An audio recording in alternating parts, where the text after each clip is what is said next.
মা, আজ আমাকে মিথ্যাবাদী বলো, কিন্তু ছোট ভাইটার ওষুধটা আগে কিনে দাও।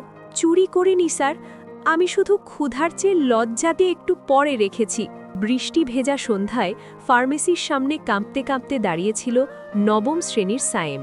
হাতে ছিল একটা ভাঙা ছাতা আর শার্টের ভেতর লুকানো দুধের ছোট টিন।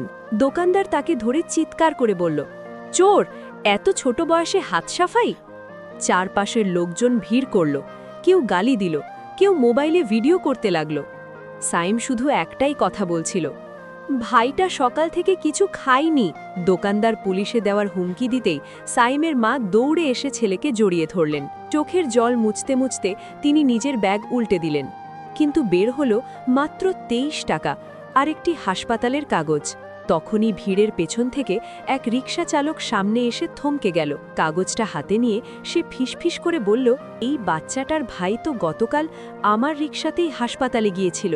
মুহূর্তে সবার মুখ নিস্তব্ধ। লোকটা নিজের সারাদিনের ভাড়ার সব টাকা দোকানদারের হাতে দিয়ে বলল, দুধও দিন, ওষুধও দিন, আর বাকি লজ্জাটা আমার নামে লিখে রাখুন। দৃঢ় কিন্তু কোমল স্বরে দোকানদার মাথা নিচু করে টিনটা সাইমের হাতে তুলে দিল অনুতপ্তভাবে। সাইম কাঁদতে কাঁদতে বলল, আজ আমি চুরি করিনি, মানুষ চিনেছি। আপনার জায়গায় থাকলে আপনি ছেলেটাকে শাস্তি দিতেন নাকি সাহায্যের হাত বাড়াতেন? কমেন্টে জানান।